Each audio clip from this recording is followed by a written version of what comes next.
تمام تعریفیں اللہ تعالی جل جلالہ کے لیے، ہر قسم کے درود و سلام نبی مکرم سید عالم صلی اللہ علیہ وسلم کی ذات والا صفات کے لیے حمد و صلات کے بعد، اللہ تبارک و تعالی نے شیطان سے جب کہا نا کہ تو نکل جا، تو لعنتی ہے، تو اس نے یہ عرض کیا کہ مولا مجھے مہلت دے۔ اللہ کریم نے فرمایا جا تجھے مہلت دی، کتنی؟ الی یوم الدین، قیامت کے دن تک تجھے مہلت دی۔ شیطان نے کچھ اختیارات کا بھی مطالبہ کیا، اللہ تعالی نے اسے وہ اختیارات بھی عطا فرمائے۔ اللہ کے حبیب صلی اللہ علیہ وسلم فرماتے ہیں کہ جس طرح تمہاری رگوں میں خون دوڑتا ہے، اس طرح شیطانی وساوس بھی دوڑتے ہیں، اور شیطان کی قوت کا، اختیار کا یہ حال ہے کہ شیطان جاسم علی قلب ابن آدم۔ نبی پاک صلی اللہ علیہ وسلم نے فرمایا شیطان ہر آدمی کے دل کے ساتھ چمٹا رہتا ہے، اتنی اس کی قوت ہے۔ شیطان ہر آدمی کی ناک پر بیٹھ کر رات گزارتا ہے۔ حضور وہ رات ناک پہ کیوں بیٹھتا ہے؟ فرمایا اس لیے کہ وہ کہتا ہے جب سانس اکھڑنے لگے گی تو اسے معاذ اللہ گمراہ اور کافر کر کے ماروں۔ شیطان کو پتہ چل جاتا ہے کہ بندے نے نیکی کا ارادہ کیا ہے تو اس کے پیچھے لگ جاتا ہے۔ کسی سے پوچھے صاحب آپ محفل میں نہیں آئے، نماز میں نہیں آئے، تو کہتے میں نکلا تھا نماز کے ارادے سے، پھر شیطان نے مجھے گمراہ کیا۔ شیطان کی زندگی کا یہ حال ہے کہ اب تک اسے موت بھی نہیں آئی۔ اس کے اختیار کا یہ حال ہے کہ وہ جہاں چاہتا ہے پہنچ جاتا ہے، جو چاہتا ہے وہ کر لیتا ہے، وہ دلوں تک رسائی رکھتا ہے۔ اب ذرا لوگوں کے عقیدوں کا حساب لگائیے گا، وہ اللہ کے دشمن کی ساری طاقتیں مانتے جانتے، اللہ کے دوستوں کی طاقت ہی نہیں مانتے، دشمنوں کی طاقتیں مانتے ہیں۔ شیطان ہر جگہ موجود ہے، کوئی بندہ فتویٰ نہیں لگائے گا، اور اگر آپ کہہ دیں نبی پاک ہر جگہ موجود ہے، اگر کہیں حضور کی روحانیت ہر جگہ موجود ہے، نبی پاک صلی اللہ علیہ وسلم اس طرح دیکھ رہے ہیں جیسے ہاتھ کی ہتھیلی کو دیکھ رہے ہیں، تو رٹا شروع ہوتا ہے کہ نہیں؟ کوئی نہیں ہوتا؟ تو ان سے پوچھو شیطان کی دفعہ تو فٹافٹ ہی مان گئے ہو۔ کیسے نادان لوگ ہیں کہ اللہ کے مخالف کی، دشمن کی طاقت تو مانتے ہیں، اللہ کے محبوبوں کی طاقت ہی نہیں مانتے، اس طرف توجہ ہی نہیں کرتے۔ تو شیطان کو اللہ نے قیامت تک مہلت دی ہے، گمراہ کرے گا، اس کو اختیارات دیے ہیں، وہ رستوں میں بیٹھے گا، وہ دلوں سے چمٹے گا، وہ انسان کی سانس اکھڑنے تک اس کی ناک پر بیٹھ کر اس کا انتظار کرے گا۔ یہ طاقت، یہ اس کی کوشش، یہ اس کی جدوجہد۔ تو یا اللہ، شیطان نے تجھ سے گمراہ کرنے کے لیے اتنی ساری طاقت لے لی، مہلت لے لی، تو بندے گمراہ ہوں گے تو تو نے اس کا کیا بندوبست فرمایا ہے؟ تو رب کریم نے فرمایا میں قیامت تک اولیاء اللہ بھیجتا رہوں گا، قیامت تک، قیامت تک اللہ کے بندے آتے رہیں گے، اپنی فکر سے، اپنی سوچ سے، اپنے درد سے، اپنے پیغام سے، اپنی جدوجہد سے۔ شیطان جتنی چاہے گمراہی پھیلائے، لیکن اللہ اجمیر میں ایک ولی بھیجے گا جو لاکھوں کو کلمہ پڑھا دیا کرے گا، ایک بندے کی برکت سے لاکھوں لوگ دین میں داخل ہو جائیں گے۔ ایک داتا علی اجمیری کی وجہ سے اللہ پورے بر صغیر میں اسلام کے قدموں کو مضبوطی عطا فرما دے۔ تو اللہ فرماتا ہے اگر میں نے دشمن کو اتنی اجازت دی ہے تو میں نے دوستوں کو بھی بڑی رحمتوں سے نوازا ہوا ہے۔ اللہ کے بندے، اللہ کے دوست، اللہ کے محبوب، ان کی گفتگو، ان کا انداز، ان کے پاس اٹھنے والے، بیٹھنے والے، ان کے ساتھ رہنے والے، ان کی بات سننے والے، انہیں ان کی باتوں سے خوشبو آتی ہے۔ وہ لوگ جب قریب ہوتے ہیں اور جب ان کے پاس اٹھتے بیٹھتے ہیں تو اس نور کی برکت سے شیطان کے سارے وار ضائع ہو جاتے ہیں، سارے وار۔ شیطان پوری جدوجہد کرتا ہے، کوشش کرتا ہے، لیکن اللہ کے ولی کی ایک بات، آج بیٹھے نا ہر گلی میں، ہر چوک میں شیطان، لیکن پھر بھی مسجد خالی نہیں کرا سکا، اس لیے کہ اگر شیطان کے پاس طاقت ہے تو رب رحمان کے بندوں کے پاس بھی بڑی طاقت ہے۔ تو یاد رکھ لیں اولیاء اللہ کا وجود ہر زمانے میں رہا، ہر زمانے میں۔ یہ علیحدہ بات ہے کہ ہر شعبے کے اندر کمزوری آئی ہے تو یہاں بھی آئی ہے، لیکن ولی کبھی نہ ختم ہوئے ہیں نہ کبھی ختم ہوں گے، یہ موجود ہے ہر گلی میں، ہر نگر میں، ہر کونے میں۔ بات صرف اتنی ہے کہ لوگوں نے میری طرح تنقید کی اینک لگا لی ہے، ہم لوگ زاویہ نگاہ نہیں بدلتے، ہم زاویہ نظر نہیں بدلتے، ہم کمیاں دیکھتے ہیں، شر دیکھتے ہیں، خیر نہیں دیکھتے، ہم غلبہ نہیں اپنی طبیعت پہ عقیدت کا ڈالتے، اس لیے ہمارا نقصان ہوتا ہے۔ اور یہ بھی شیطان کا وار ہے، یہ بھی شیطان کا وار کہ وہ ہمیں کسی اللہ والے کے قریب جانے نہیں دیتا۔ تو یاد رکھیں، نبی پاک صلی اللہ علیہ وسلم کی امت کے جو اولیاء ہیں، ان ولیوں نے ہر زمانے میں ڈٹ کر شیطانی قوتوں کا مقابلہ کیا۔ نبی پاک صلی اللہ علیہ وسلم کے بعد آپ دیکھ لیں، ایک ایک شخص ایسا ہوا ہے جس نے لاکھوں لوگوں کی ہدایت کا وہ بندہ ذریعہ بن گیا۔ امام جعفر صادق سے لے کر امام اعظم ابو حنیفہ تک، اور امام اعظم ابو حنیفہ سے لے کر امام شافعی، امام احمد بن حنبل تک، اور پھر حضرت جنید بغدادی، حضرت سری سختی، حضرت سیدنا معروف کرخی، اور سب سے بڑھ کر محبوب سبحانی حضور غوث پاک جیلانی رضی اللہ تعالی۔ آپ کبھی ان لوگوں کی فکر کو سمجھیں، ان لوگوں کے مزاج کو سمجھیں۔ ان کی باتیں ایسی ہوتی تھی کہ ایک ایک جملے سے دلوں میں انقلاب برپا ہو جاتا، ایک ایک بات سوچ کے زاویے بدل دیتی، افکار اور نظریات میں تبدیلی آ جاتی۔ وہ علیحدہ بات ہے کہ سارا رٹا 11ویں کا رہ گیا ہے، لوگ سمجھتے ہیں 11ویں اصل ہے، اسی پہ مناظرہ، اسی پہ۔ اور یہ بھی مخالفوں کی سازش ہے کہ وہ بزرگوں کی کچھ باتوں کو مناظروں کا رنگ دے کے ان کی اصل تعلیمات سے لوگوں کو دور کر دیتے ہیں۔ 11ویں تو ایک مستحب فعل ہے، 11ویں یعنی کرائے تو ثواب ہے، کوئی نہ کرائے تو گناہ۔ کتنے گھر ہیں جن میں 11ویں نہیں پکتی؟ کسی نے کبھی فتویٰ دیا ہے، کافر ہو گئے معاذ اللہ، یہ گناہ گار ہو گئے۔ 11ویں، اور جو پکانے والے ان سے بھی ایک گزارش ہے کہ 11ویں مستحب ہے، اس کے لیے مسجدوں میں اعلان نہیں کرنے چاہیے، اس کے لیے فجر سے پہلے سپیکر نہیں کھول جانا چاہیے کہ سارا محلہ چندہ دے، 11ویں پکانی ہے، مستحب فعل ہے۔ اور مستحب کے لیے سوال کرنا منع ہے، منع ہے سوال کرنا۔ اعلیٰ حضرت نے لکھا ہے کسی نے عمرے پہ جانا ہے، دل تڑپ رہا، پھر بھی اس کے لیے سوال کرنا منع ہے، کسی کو کہہ نہیں سکتا کہ میں نے جانا ہے۔ حالانکہ نبی پاک کے روزے کی حاضری اگر کسی نے ایک دفعہ بھی نہیں دی، اعلیٰ حضرت فرماتے ہیں حضور کے روزے پہ جانا امت کے لیے واجب ہے، تو اس کے لیے جب سوال کی اجازت نہیں تو مستحب کام کے لیے لوگ سویرے اسپیکر کھول لیتے ہیں اور جناب گلے لگے ہوئے ہیں، یہاں 11ویں کا حصہ ڈالو، تو 11ویں کا یہ مقصد نہیں۔ لنگر شریف تبرک ہے، برکت ہے، شفا ہے، سارا کچھ ہے، لیکن اس کے لیے سوال کرنے کی اجازت نہیں۔ اپنی مرضی سے کچھ لوگوں کو توجہ اگر ہے اور وہ مل کے کوئی ایسا بندوبست کر لیتے ہیں تو اس میں منع نہیں، لیکن اس کو جو اس کا شریعت کے اندر درجہ ہے اس درجے میں رکھا جائے، اس پہ مناظرے ہوتے ہیں، بحث ہوتی ہے۔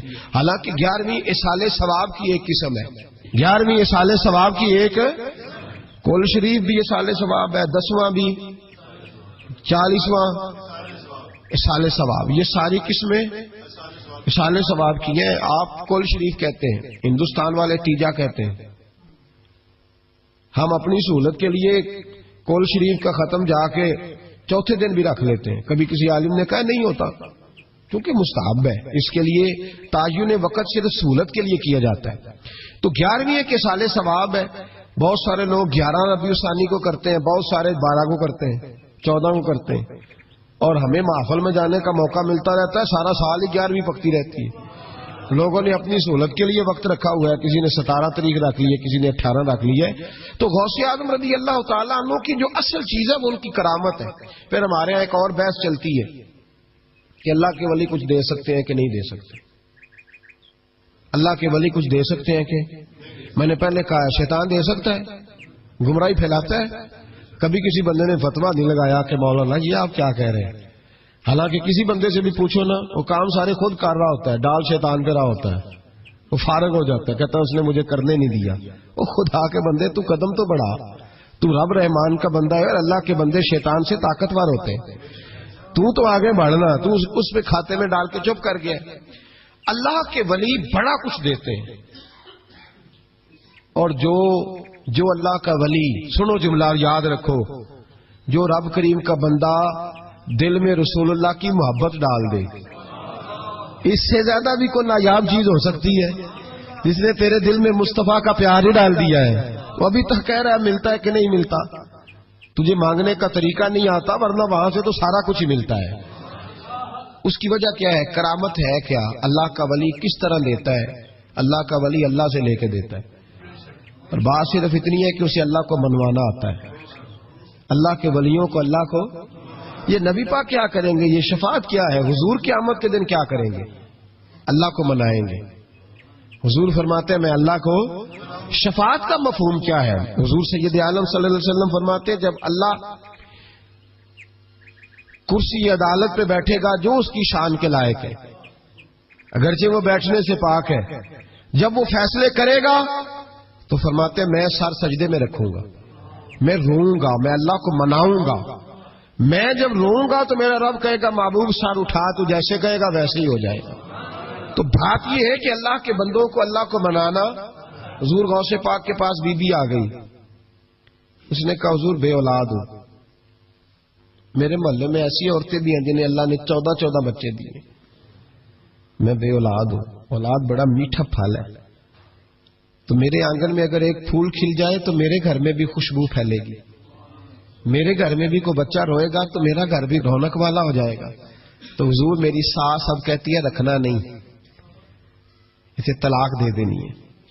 میرا خاوند مجھے کہتا ہے میں مجبور ہوں، میں نے بڑا عرصہ تجھے نبھایا ہے. حضور میں غریب ہوں، میرے پہ نظر کرم ہو جائے، میرے لیے دعا کرے، میرا مالک مجھے ایک بیٹا دے دے. یوں ہاتھ اٹھائے گا اسے اعظم نے، اے اللہ تیری بندی تیرا بندہ سمجھ کے آئی ہے. کیا لفظوں کا حسن ہے، کیا جملوں کی تاثیر ہے. اے اللہ تیری بندی تیرا بندہ سمجھ کے آئی ہے، تو مہربانی کرنا جو تو نے اس کے دل میں ڈالا ہے وہ اسے عطا بھی فرما دے. لفظوں کا جملوں کی ترتیب دیکھیں، جو تو نے اس کے دل میں ڈالا ہے اسے عطا بھی کر دے.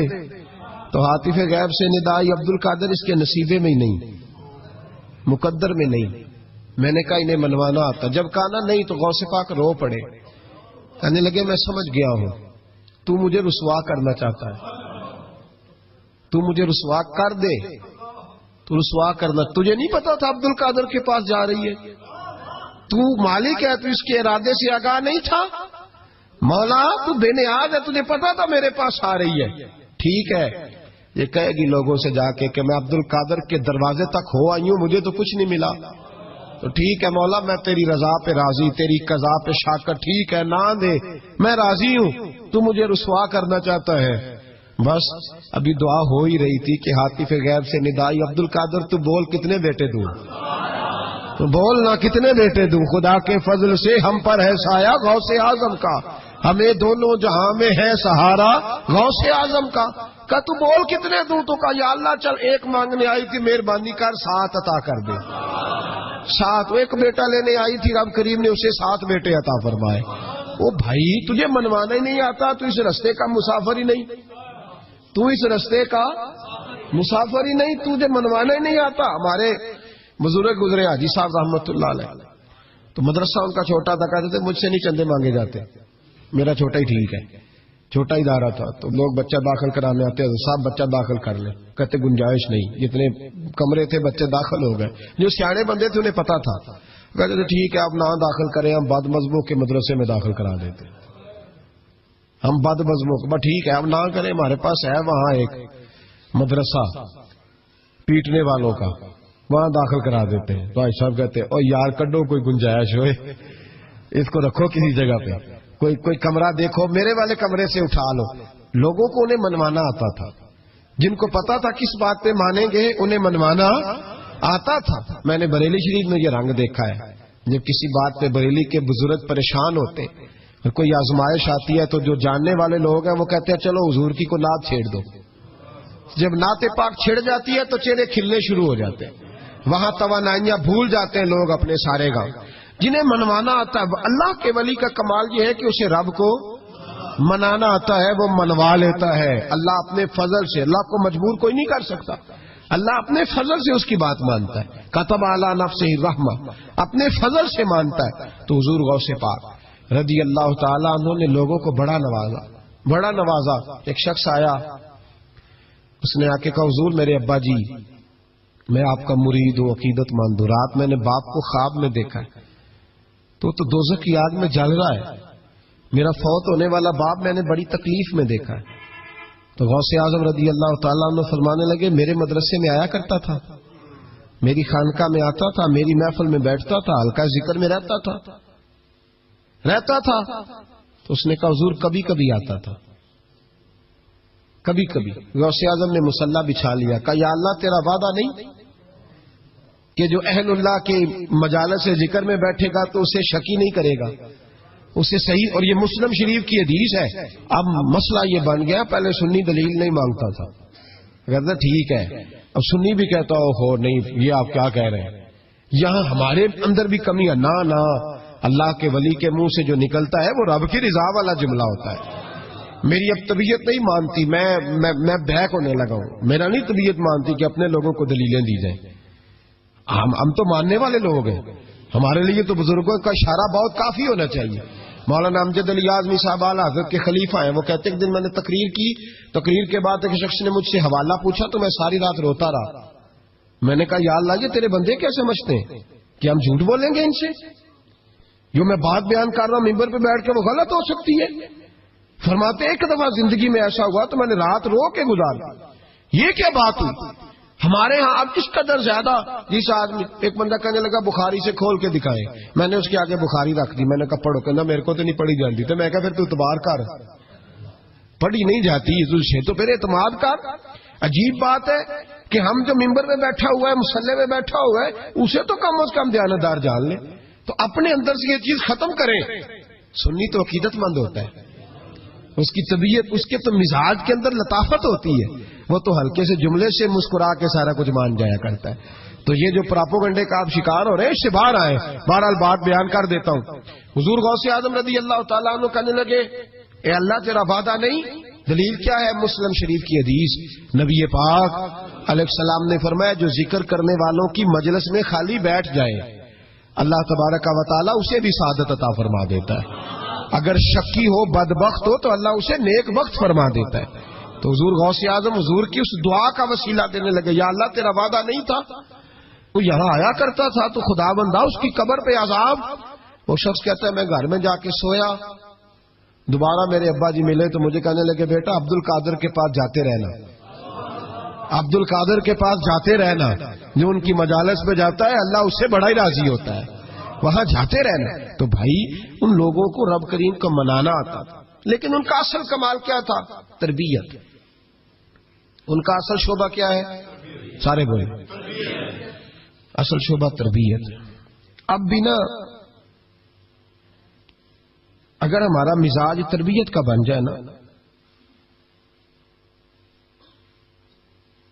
نبی کریم صلی اللہ علیہ وسلم نے فرمایا کہ حکمت مومن کی گمشدہ میراث ہے، اسے ڈھونڈا کرو.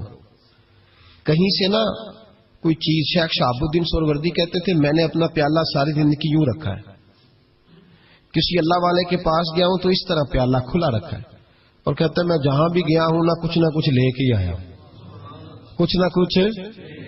آپ یہاں کسی بندے کو کبھی بٹھائے، اس کو کہیں کہ تو کراچی سے لے کر پشاور تک اللہ کے ولیوں کی، علماء کی درباروں کی بات بتا، وہ ہر جگہ سے 6-7 نقص نکال کے لائے گا. ادھر ایسے ہوتا ہے، ادھر ایسے ہوتا ہے، ادھر ایسے ہوتا ہے، ادھر ایسے ہوتا ہے. آپ کس چکر میں لگے ہوئے؟ ہم نے تو اپنے حصے کی خیر کٹھی کرنی. کیوں وہ والی اینک لگائی ہے جس اینک پہ ہم نے گرد تنقید کی ڈال لی ہے؟ لوگ اور ساری زندگی تنقید کرنے والا اندر سے خالی ہے، اس کی زندگی اس طرح ہے جس طرح پاگلوں کی ہوتی ہے، بول بول کے اور تنقید کر کر اس نے اپنے دل کی زمین بنجر کر لی ہے، کوئی شے ہاتھ نہیں آئی، کیونکہ وہ ساری زندگی سمجھے ہی نہیں. جو خیر والے لوگ تھے، شیخ شہاب الدین کہتے ہیں پیالہ دل کا سیدھا کر کے گیا ہوں جہاں گیا ہوں، اور جہاں بھی گیا ہوں وہاں سے کچھ لے کے ہی آیا ہوں. کیا کر کے آیا ہوں؟ کچھ نہ کچھ. بولیے کچھ نہ کچھ میں لے کے آیا ہوں. یہاں ہر بندہ اعتراض کر رہا ہے، ہر بندہ کچھ نہیں جی خیر کوئی شے نہیں. خدا کے بندے یہ جو تمہیں اذانیں، جماعتیں، عبادتیں، ریاضتیں، درود، سلام، ذائقے، یہ جو کچھ نظر آ رہا ہے تو اس کا مطلب ہے اللہ کے بندے موجود ہیں، ان کی برکت سے نظر آ رہا ہے نا سارا کچھ. تو اولیاء اللہ کے پاس لوگ خیر لینے جاتے، ان کی زندگی کے مقاصد تربیت تھی. خیال تھا غوث اعظم کے زمانے میں کہ گویا تھا. آج تو لوگ بزرگوں کے نام پہ ساز رنگ کی محفلیں سجاتے ہیں نا. گویا تھا غوث اعظم کے زمانے میں, گانے گاتا تھا. تو غوث اعظم اسے سمجھاتے تھے کہ یہ طریقہ درست نہیں. اور ہمارے زمانے میں جس کی ہاں میں ہاں ملاؤ وہ راضی رہتا ہے, اور کسی بات پہ ٹوک دو تو فوراً ناراض. ہمارے زمانے کے اندر یہ ماحول ہے کہ جہاں آپ نے کسی بندے کو کہا کہ تو غلط ہے, یا کسی کو جس جگہ ڈانٹا اس جگہ یہاں تو مداری بن کے وقت گزارنا پڑتا ہے. جو آئے اس کے اشاروں پہ ناچو تو لوگ ٹھیک ہے. ہم چاہتے پتہ کیا ہے کہ صوفی صاحب ہوں, پیر صاحب ہوں, تو وہ نا ہمارے سامنے ہمارے اشاروں پہ چلیں. آپ کسی بندے کو اس جگہ انکار کریں, انکار. میرے صاحب نا کچھ لوگوں کو اٹھ کے ملتے تھے, کچھ لوگوں سے پورا اتنا سا ہاتھ بازوقات ملایا جاتا تھا. میرے دل میں اکثر سوال آتا تھا. ایک دن میں نے کہا حضور یہ بڑے فضول سے کچھ بندے ہیں, تو ان کو بازوقات اعزاز ملتا ہے, تو کچھ بڑی محبت کے ہیں تو ان کو اتنا سا ہاتھ بھی آپ ملا لیتے ہیں. تو ایسا فرمانے لگے یہ اپنوں بیگانوں کا فرق ہے. میں نے کہا کس طرح؟ فرمانے لگے کچھ ایسے ہوتے ہیں جن کو پروٹوکول نہ دو تو بھاگ جاتے ہیں, تو کچھ ایسے ہوتے ہیں جن کا پتہ ہوتا ہے انہیں جوتے بھی مارے تو یہ میرا ہی ہے, اس نے جانا کوئی نہیں, یہ میرا ہے. فرماتے ہیں جسے ڈانٹتے زیادہ ہیں ڈبٹتے زیادہ ہیں, اس کا پتہ ہوتا ہے یہ جا کہیں نہیں سکتا, یہ میرا ہی ہے. کوئی جتنا مرضی کچھ کرو. تو جب پروٹوکول مہینے کا دور آیا نا ہمارا, ہم تو ذرا اس لیے تو اصلاح نہیں ہو رہی. آپ کسی شخص کو کہیں انکار کر کے دیکھیں, اسی وقت وہ اڑ جائے گا مینوں ہی نہ کر چھڑی, حالانکہ میں تریاری روٹی بھی کھوائی ہے. ان چکروں سے باہر آئے. یہ چیز آپ کا تربیت روک دے گی, منع کر دے گی, آپ باہر نکلیں. حضور غوث پاک رضی اللہ تعالیٰ عنہ گویا گایا کرتا تھا, غوث اعظم منع کرتے, فرماتے طریقہ ٹھیک نہیں. بات چیز سے وہ مخالفت کرنے لگ گیا. اور لوگ جب ان کے مفادات پہ ٹھوکر لگتی ہے تو وہ ذات پات پہ اتر آتے ہیں. وہ کہتا ہے جی دیکھو میرے پیچھے رش بڑا, لوگ سنتے بڑے ہیں, تو عبد القادر تو معاذ اللہ جلتے ہیں مجھ سے. خیر بڑی مخالفت کی, باتیں ٹٹول کے لاتا, کھاتے کہاں سے ہیں, لنگر کہاں سے آتا ہے, یہ کیا ہے. حضور غوث اعظم ہنس دیا کرتے, فرماتے چل ٹھیک ہے موج کر. وقت گزرتا گیا, بوڑھا ہو گیا, لوگ اس کی آواز کے دیوانے تھے. گلے کی آواز بڑا سریلی تھی, وہ اب دھیمی پڑ گئی. وہ جو اسے سنتے تھے وہ کسی اور کو سننے لگے. گھر میں بھی جب تک پیسے آتے تھے تب تک تو گھر میں بھی بڑی قدر تھی. اب جب گھر میں کچھ نہ دیا تو بچوں نے بھی نکال دیا. حالت یہ ہوئی کہ قبرستان جا کے بیٹھ گیا. مکھیاں بھنکتی ہیں, پہننے کو کپڑا کوئی نہیں, کھانے کو روٹی کوئی نہیں. میرے شیخ میرے غوث اعظم اس گلی سے گزرے. جب غوث اعظم گزرے تو اس کی حالت دیکھی تو محبوب پاک کا وہ طریقہ یاد آ گیا. سلام اس پر کہ جس نے دشمنوں کو بھی کوائیں دی, سلام اس پر کہ جس نے گالیاں سن کر دعائیں دی. تو حضور غوث اعظم گھر گئے, غلام کو بلایا, فرمایا 100 دینار لے جا, اس گویے کو دیا, بتانا نہ کس نے بھیجے, دے کے لوٹ آنا. وہ کہتا میں گیا تو بڑی بری حالت, پھٹے ہوئے کپڑے, خستہ حالی. جا کر کے 100 دینار دیے. میں نے کہا لو. اس نے آ کے کھولی تو بڑھاپے سے بری حالت, بیماری, ذوف. کہنے لگا کس نے بھیجے ہیں؟ تو میں نے کہا مجھے پہنچانے کا حکم ہے, بتانے کا نہیں. تو کہتے اس کی آنکھوں میں آنسو آ گئے. کہنے لگا میں بھی سارے بغداد کو جانتا ہوں, مجھے پتا ہے اس حالت پہ اگر مجھ پہ کوئی کرم کر سکتا ہے تو وہ عبد القادر جیلانی ہے. مجھے بھی پتا ہے, میں بھی جانتا ہوں. اس حال میں گرے ہوئے کو تھامنا اگر کسی کا طریقہ ہے تو وہ غوث اعظم کا ہی ہے, وہی مجھ پہ کرم کر سکتے ہیں. کہتے میں خادم کہتے میں دے کے آیا تو وہ میرے پیچھے پیچھے چلنے لگا. حضور غوث اعظم پڑھا رہے تھے تو سامنے آ کے کھڑا ہو گیا, نظر اٹھائی آپ نے, فرمایا میں کیا خدمت کر سکتا ہوں. چیخ ماری اس نے, رویا, قدموں میں گرا. لگا عبد القادر تو میرے نبی کا سچا وارث ہے, تو سچا وارث ہے نبی پاک صلی اللہ علیہ وسلم کا. میں ساری زندگی مخالفت کرتا رہا اور جب میرا کوئی نہ بنا تو میرا بن گیا. اب مجھے بتا کہ اس بڑھاپے میں توبہ کروں تو اللہ قبول کر لے گا. تو غوث اعظم فرمانے لگے تو سچے دل سے توبہ کر, اللہ تیری توبہ بھی قبول فرمائے گا اور تجھے اپنے نیک بندوں میں شامل بھی فرمائے گا. شرط یہ ہے کہ سچے دل سے کا, اخلاق کے لیے آئے, کردار کے لیے آئے, تربیت کے لیے آئے. ان لوگوں نے اپنے عمل سے ڈھیروں لوگوں کی زندگیاں بدلی. غوث اعظم مزدوروں کی طرح دین کا کام کرتے تھے. میں نے بڑا سوچ سمجھ کے فکرہ کہا، مزدوروں کی طرح. میں نے اپنے گاؤں میں کچھ ایسے مزدور دیکھے جو صبح فیکٹری میں دیہڑی کر کے آتے تھے تو شام کو دیہڑی کر کے آئے ہیں پوری 4 بجے تک 5 بجے تک، تو شام کو کسی آدمی نے مٹی ڈالنی ہے اپنے گھر کے اندر تو اس سے بھی ٹھیکہ کر لیا. اس نے کہا میں 300 روپیہ دوں گا، مٹی اٹھا لو. تو وہ مزدور گھر آیا تو اس نے کہا چلو بچوں کے کپڑے بھی لینے، عید بھی قریب آ رہی ہے. یہ مزدور لوگ بڑی جدوجہد کرتے ہیں. تو رات کو مٹی ڈال دی.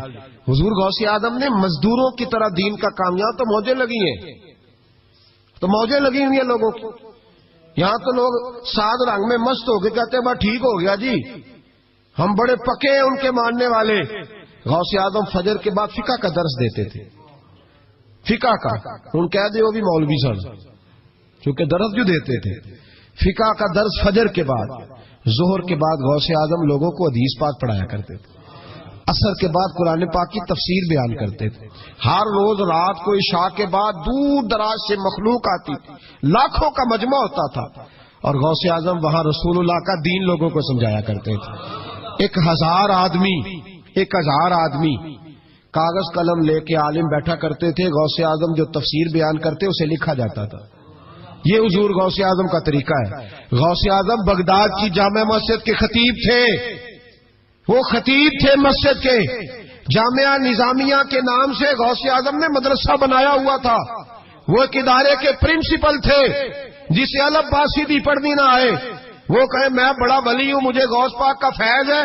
تجھے کس طرح کا فیض ہے؟ غوث اعظم کا فیض یہ آپ فرمایا کرتے جتنی جس کی زبان میں تاثیر زیادہ ہو سمجھو میرا فیض اسے زیادہ ملا ہوا ہے. آپ تقریر کرتے تھے، خطبہ دیتے تھے، روز رات کو بیٹھتے تھے. یہاں پیر صاحب کے پاس علم لدنی ہے، انہیں 8000 کا مولوی رکھا جمعہ پڑھانے.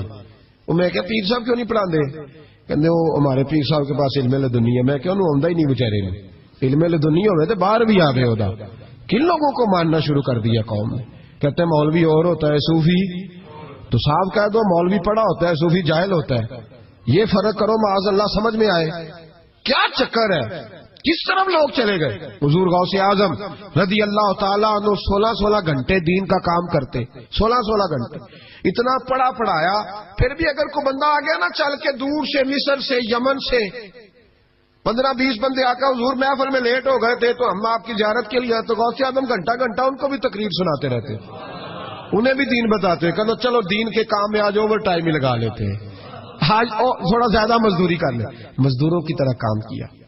50 کے قریب کتابیں لکھی، لاکھوں لوگوں کا قبلہ درست کیا، ہزاروں یہودیوں اور عیسائیوں کو کلمہ پڑھایا. حضور غوث اعظم رضی اللہ تعالیٰ عنہ نے مجاہدین تیار کیے. میرے ذمہ راہ حوالہ صلاح الدین ایوبی جب جنگیں لڑ رہے تھے تو بیت المقدس کے باہر کھڑے ہو کے کہتے تھے مجھے معمولی نہ سمجھنا، میں عبد القادر جیلانی کے مدرسے کا پڑھا ہوا ہوں، مجھے کوئی معمولی نہ سمجھے، میں غوث اعظم کا. اور 70,000 کی فوج جو صلاح الدین، یہ لوگ جہاد کریں گے بیچارے جو صرف چندے اکٹھے کرتے ہیں، کبھی بیت المقدس کے نام پہ اور کبھی کسی نام پہ ساری دن کی کھالیں جمع کر کے کھا گئے. اور کیا کیا کلاشن کو لے کے لوگوں کو ڈرایا. کردار بتاؤ اپنا. اور ہر رسالے میں یہ آپ سے چندے لیتے ہیں، میں آپ کو ان کے رسالے دکھاؤں گا. آپ کی کھالے لے جاتے، آپ سے چندہ لیتے، مہینے کا رسالہ نکالتے. ہر رسالے میں کبھی داتا صاحب کے خلاف لکھتے ہیں. انہوں نے اپنے رسالے میں لکھا ہے لاہور میں جو علی اجویری کا مزار ہے وہ شرک کا اڈا ہے، اور دو کھلا ہے انہوں نے، اور چندے دو ان کو. یہ تو جنازے اشتہار لگا کے پڑھاتے ہیں. میلاد کی محفل بدعت ہو گئی. کس صحابی نے اشتہار لگا کے جنازہ پڑھایا ہے؟ فلانے کا جنازہ ہے تو اتنے بجے اشتہار لگا دو. کس کی سنت ہے؟ کیا تماشا لگایا ہوا ہے. اور ہماری قوم ہے کہ مست ہے، پتہ ہی کوئی نہیں. بہلانے والے سب تمہارے یار ہو گئے، سمجھانے والے مفت گناہگار ہو گئے. کبھی ولیوں کے دشمنوں کی وجہ سے بھی جہاد ہوا ہے. صلاح الدین ایوبی کھڑے ہو کے کہنے لگے فلسطین میں، فرمایا میں لڑوں گا اس لیے کہ میں عبد القادر کے مدرسے کا طالب علم ہوں. اور فرمانے لگے یہ 70,000 فوج میرے ساتھ ہے، ساری غوث اعظم کو ماننے والی ہے. انقلاب غوث کے ماننے والے لائیں گے. یہ لوگ انقلاب برپا کریں گے جن کے دلوں میں بغض رہتا ہے اللہ کے ولیوں کا. اور ہر رسالے میں کبھی یہ کون سا جہاد ہے؟ کبھی بابا فرید کے خلاف لکھتے ہیں، کبھی غوث اعظم کے خلاف لکھتے ہیں. شرم نہیں آتی؟ کھالوں سے تم نے پجارو خریدی ہوئی ہے، کھالیں کٹھی کر کے تم نے کلاشنکوف لی ہوئی ہیں، مکانوں میں رہتے ہو، اور قوم ہے کہ وہ دیکھتی نہیں. اور بھائی دنیا میں رہنا ہے تو کچھ پہچان پیدا کر. لباس خضر میں یہاں سینکڑوں رہزن بھی پھرتے ہیں. ہر داڑھی پگڑی والے کو دیندار نہ سمجھ لیا کرو. خدا را یہ پہچان پیدا کرو. جس کے مرضی پیچھے لگ جاتے ہو. حضور غوث پاک شیخ عبد القادر جیلانی رضی اللہ. اور آج کل کی میں جاتا ہوں نا محفلوں پہ تو میں دوستوں سے کہتا ہوں اب کوئی دوست ٹائم لینے آتے تو میں پوچھتا ہوں محفل کیوں کرانی ہے؟ محفل اللہ تعالی جل جلالہ کے لیے ہر قسم کے درود و سلام نبی مکرم سید عالم صلی اللہ علیہ وسلم کی ذات والا صفات کے لیے حمد و صلات کے بعد اللہ تبارک و تعالی نے شیطان سے جب کہا نا کہ تو نکل جا، تو لعنتی ہے، تو اس نے یہ عرض کیا کہ مولا مجھے مہلت دے. اللہ کریم نے فرمایا جا تجھے مہلت دی. کتنی؟ الی یوم الدین، قیامت کے دن تک تجھے مہلت دی. شیطان نے کچھ اختیارات کا بھی مطالبہ کیا. اللہ تعالی نے اسے وہ اختیارات بھی عطا فرمائے. اللہ کے حبیب صلی اللہ علیہ وسلم فرماتے ہیں کہ جس طرح تمہاری رگوں میں خون دوڑتا اس طرح شیطانی وساوس بھی دوڑتے.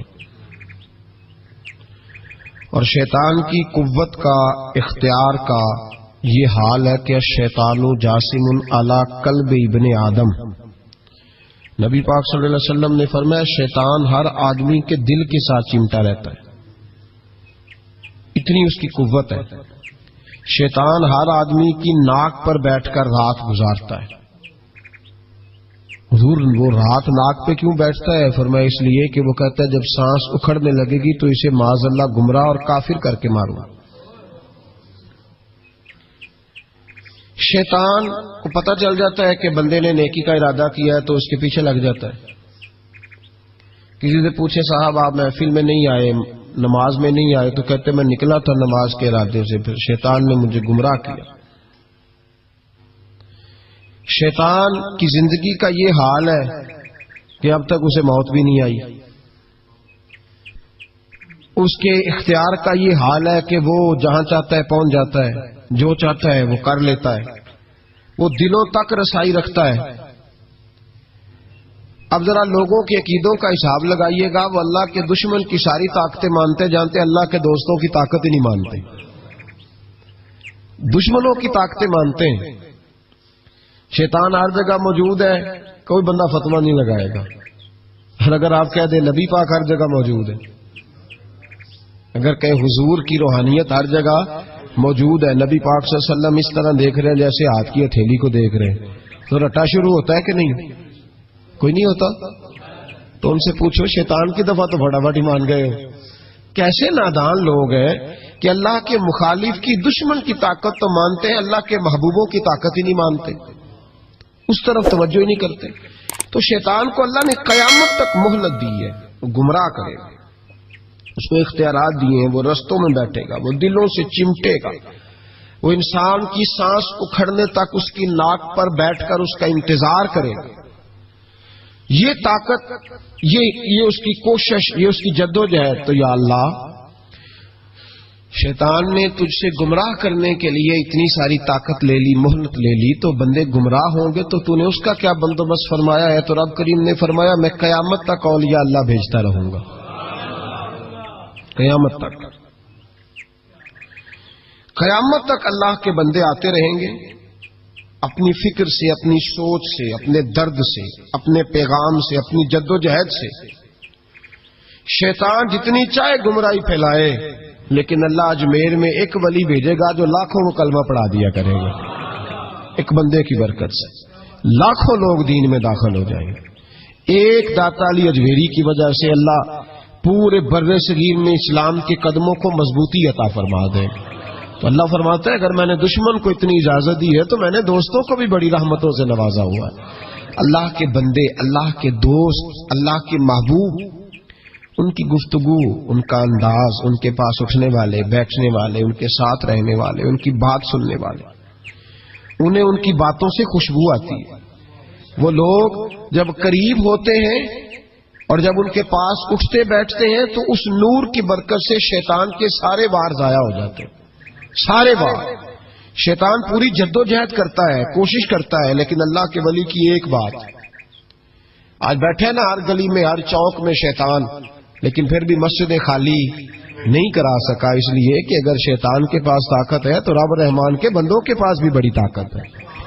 تو یاد رکھ لیں، اولیاء اللہ کا وجود ہر زمانے میں رہا، ہر زمانے میں. یہ علیحدہ بات ہے کہ ہر شعبے کے اندر کمزوری آئی ہے تو یہاں بھی آئی ہے، لیکن ولی کبھی نہ ختم ہوئے ہیں نہ کبھی ختم ہوں گے. یہ موجود ہیں ہر گلی میں، ہر نگر میں، ہر کونے میں.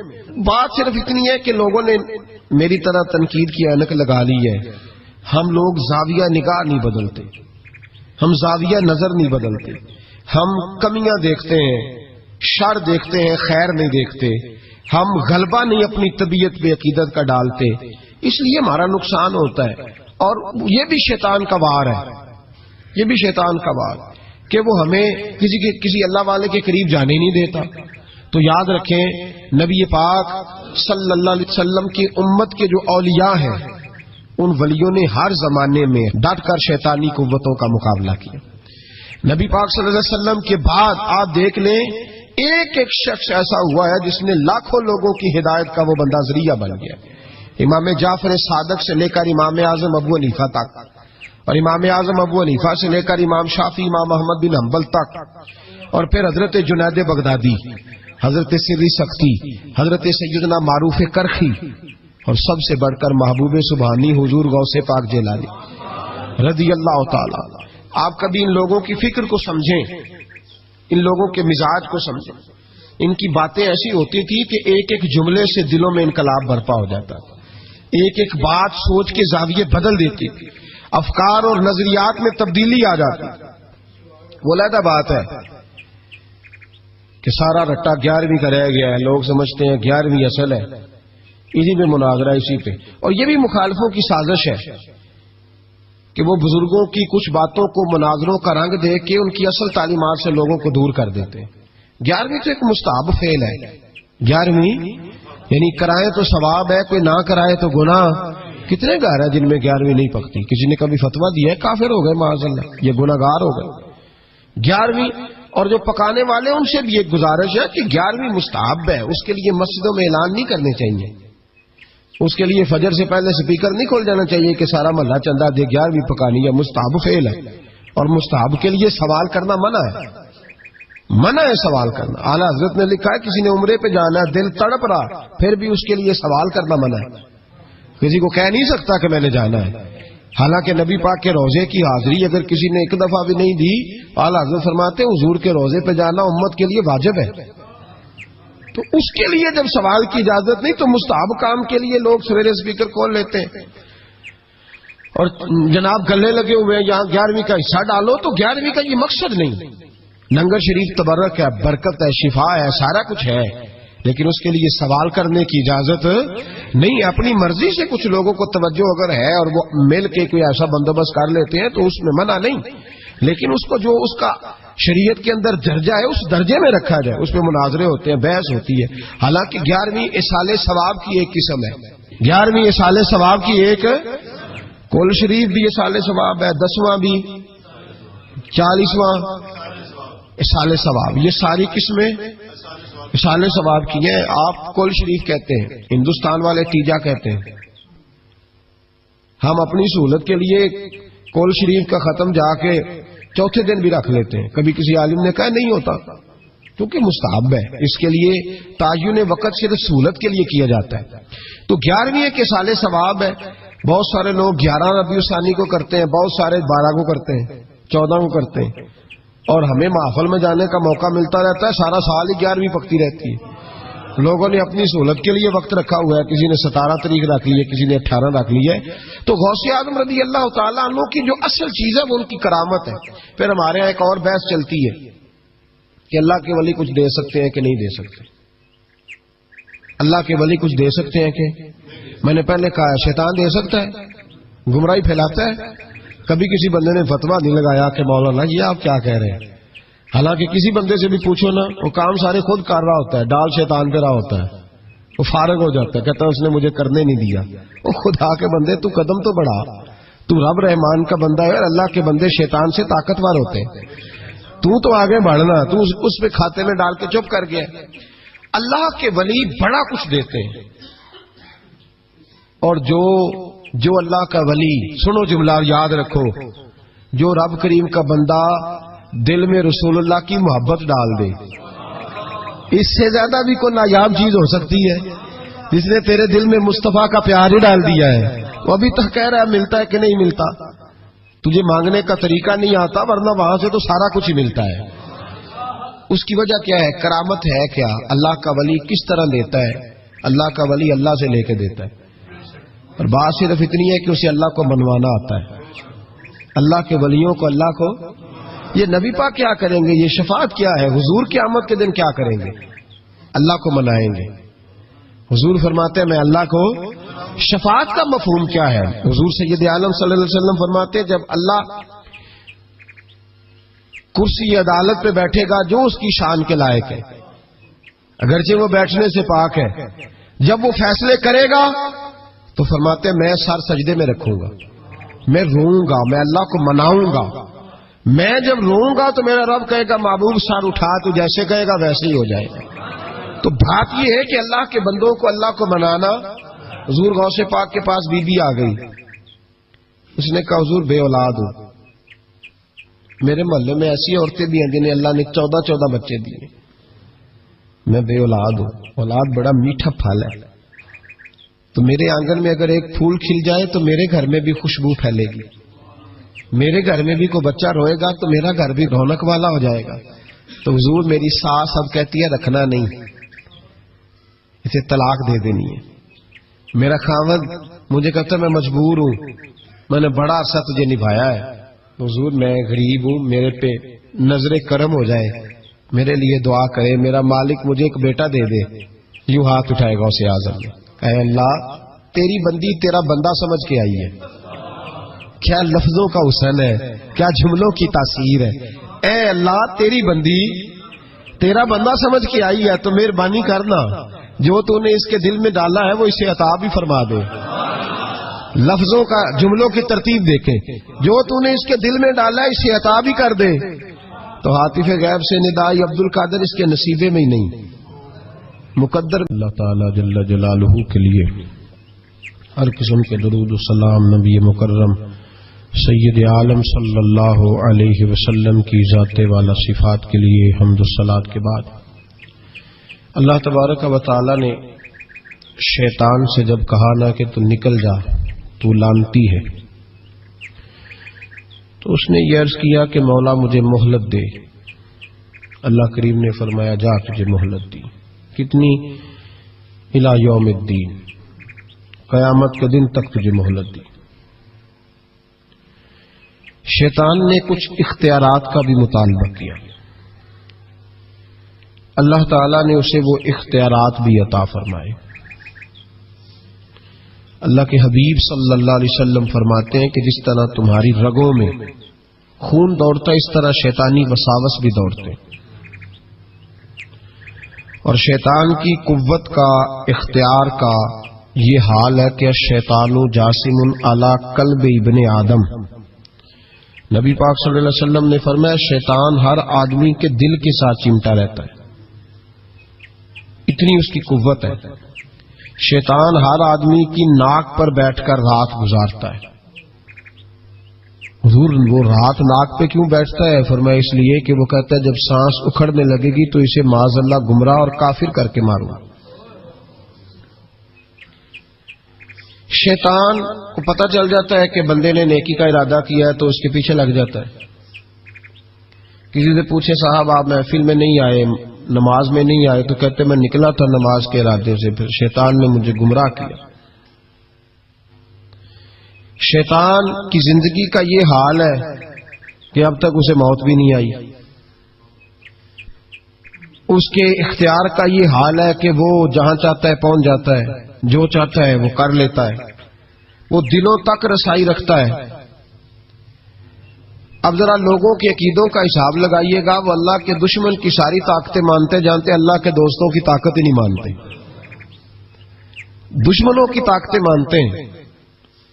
شیطان ہر جگہ موجود ہے، کوئی بندہ فتویٰ نہیں لگائے گا، اور اگر آپ کہہ دیں نبی پاک ہر جگہ موجود ہے، اگر کہیں حضور کی روحانیت ہر جگہ موجود ہے، نبی پاک صلی اللہ علیہ وسلم اس طرح دیکھ رہے ہیں جیسے ہاتھ کی ہتھیلی کو دیکھ رہے ہیں، تو رٹا شروع ہوتا ہے کہ نہیں؟ کوئی نہیں ہوتا؟ تو ان سے پوچھو شیطان کی دفعہ تو فٹافٹ ہی مان گئے ہو۔ کیسے نادان لوگ ہیں کہ اللہ کے مخالف کی دشمن کی طاقت تو مانتے ہیں، اللہ کے محبوبوں کی طاقت ہی نہیں مانتے، اس طرف توجہ ہی نہیں کرتے۔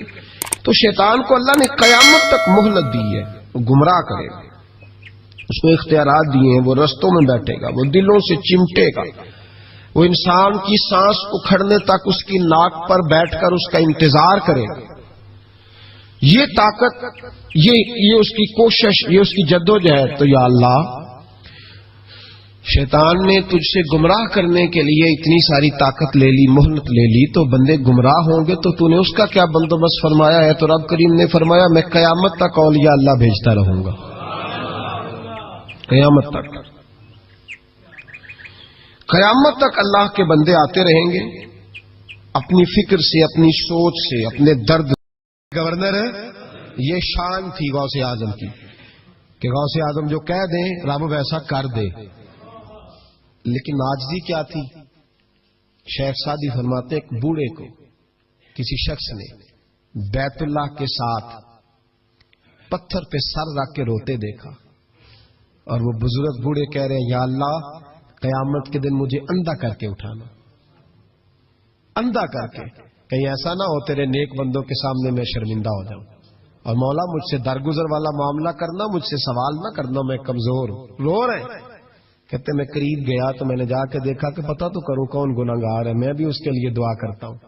وہ بزرگ کہتے ہیں جب ان بزرگوں نے چہرہ اٹھایا تو میری چیخ ہی نکل گئی، یہ تو غوث اعظم جیلانی ہے۔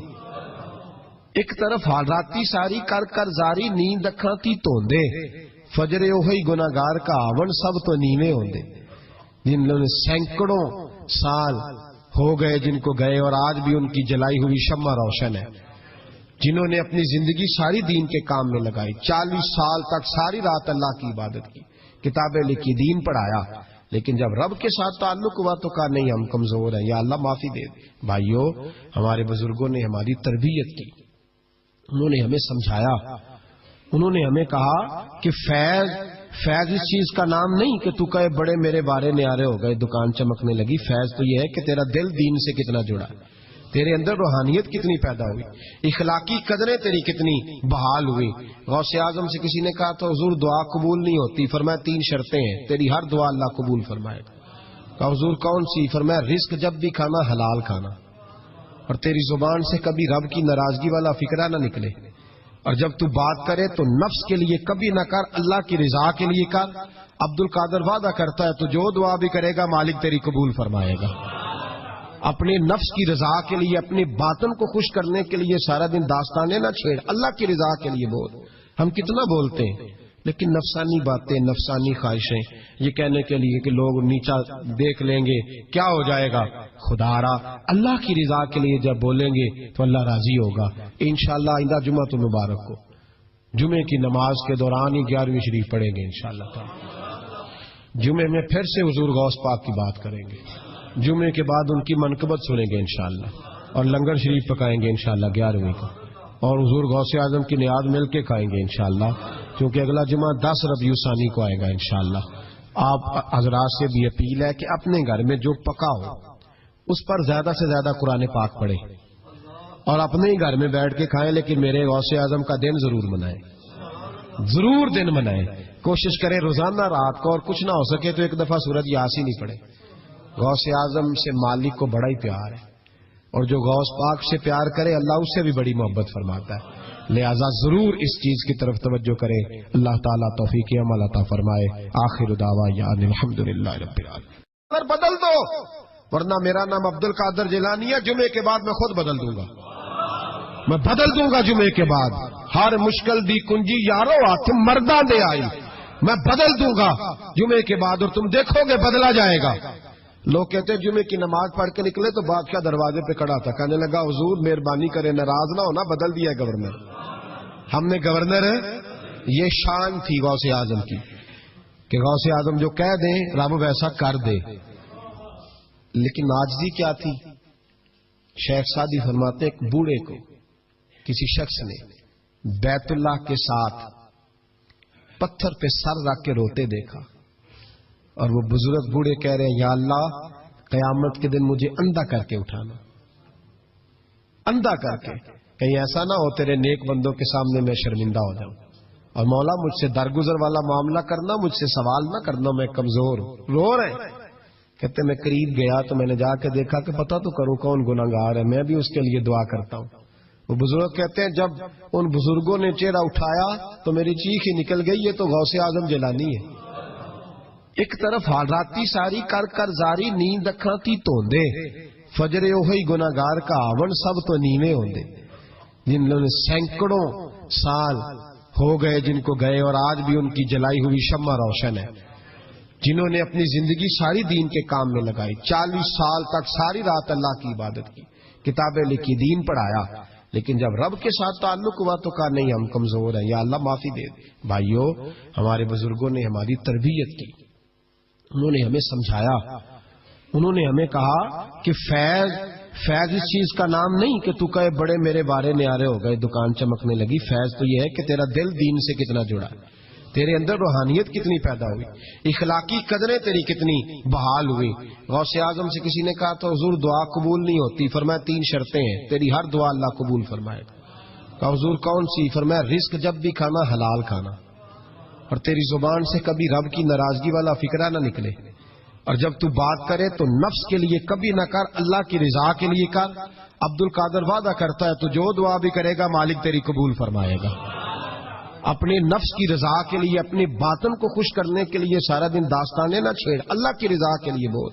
ہم کتنا بولتے ہیں لیکن نفسانی باتیں، نفسانی خواہشیں، یہ کہنے کے لیے کہ لوگ نیچا دیکھ لیں گے کیا ہو جائے گا، خدا را اللہ کی رضا کے لیے جب بولیں گے تو اللہ راضی ہوگا۔ انشاءاللہ آئندہ جمعہ تو مبارک کو جمعے کی نماز کے دوران ہی 11ویں شریف پڑھیں گے انشاءاللہ۔ جمعے میں پھر سے حضور غوث پاک کی بات کریں گے، جمعے کے بعد ان کی منقبت سنیں گے انشاءاللہ، اور لنگر شریف پکائیں گے انشاءاللہ 11ویں کو، اور حضور غوث اعظم کی نیاد مل کے کھائیں گے انشاءاللہ، کیونکہ اگلا جمعہ 10 ربیع الثانی کو آئے گا انشاءاللہ۔ آپ حضرات سے بھی اپیل ہے کہ اپنے گھر میں جو پکا ہو اس پر زیادہ سے زیادہ قرآن پاک پڑھیں، اور اپنے ہی گھر میں بیٹھ کے کھائیں، لیکن میرے غوث اعظم کا دن ضرور منائیں، ضرور دن منائیں۔ کوشش کریں روزانہ رات کو، اور کچھ نہ ہو سکے تو ایک دفعہ سورۃ یاسین ہی پڑھیں۔ غوث اعظم سے مالک کو بڑا ہی پیار ہے، اور جو غوث پاک سے پیار کرے اللہ اس سے بھی بڑی محبت فرماتا ہے، لہذا ضرور اس چیز کی طرف توجہ کریں۔ اللہ تعالیٰ توفیق عمل عطا فرمائے۔ آخر دعوانا ان الحمدللہ رب العالمین۔ یہ باتیں، نفسانی خواہشیں، یہ کہنے کے لیے کہ لوگ نیچا دیکھ لیں گے کیا ہو جائے گا، خدا را اللہ کی رضا کے لیے جب بولیں گے تو اللہ راضی ہوگا۔ انشاءاللہ آئندہ جمعہ تو مبارک کو جمعے کی نماز کے دوران ہی 11ویں شریف پڑھیں گے انشاءاللہ۔ جمعے میں پھر سے حضور غوث پاک کی بات کریں گے، جمعے کے بعد ان کی منقبت سنیں گے انشاءاللہ، اور لنگر شریف پکائیں گے انشاءاللہ 11ویں کو، اور حضور غوث اعظم کی نیاد مل کے کھائیں گے انشاءاللہ، کیونکہ اگلا جمعہ 10 ربیع الثانی کو آئے گا انشاءاللہ۔ آپ حضرات سے بھی اپیل ہے کہ اپنے گھر میں جو پکا ہو اس پر زیادہ سے زیادہ قرآن پاک پڑھیں، اور اپنے ہی گھر میں بیٹھ کے کھائیں، لیکن میرے غوث اعظم کا دن ضرور منائیں، ضرور دن منائیں۔ کوشش کریں روزانہ رات کو، اور کچھ نہ ہو سکے تو ایک دفعہ سورۃ یاسین ہی پڑھیں۔ غوث اعظم سے مالک کو بڑا ہی پیار ہے، اور جو غوث پاک سے پیار کرے اللہ اس سے بھی بڑی محبت فرماتا ہے، لہذا ضرور اس چیز کی طرف توجہ کریں۔ اللہ تعالیٰ توفیق عمل عطا فرمائے۔ آخر دعوانا ان الحمدللہ رب العالمین۔ رات کو، اور کچھ نہ ہو سکے تو ایک دفعہ سورۃ یاسین ہی پڑھیں۔ غوث اعظم سے مالک کو بڑا ہی پیار ہے، اور جو غوث پاک سے پیار کرے اللہ اس سے بھی بڑی محبت فرماتا ہے، لہذا ضرور اس چیز کی طرف توجہ کریں۔ اللہ تعالیٰ توفیق عمل عطا فرمائے۔ آخر دعوانا ان الحمدللہ رب العالمین۔ اللہ تعالیٰ توفیق عمل عطا فرمائے۔ آخر دعوانا ان الحمدللہ رب العالمین۔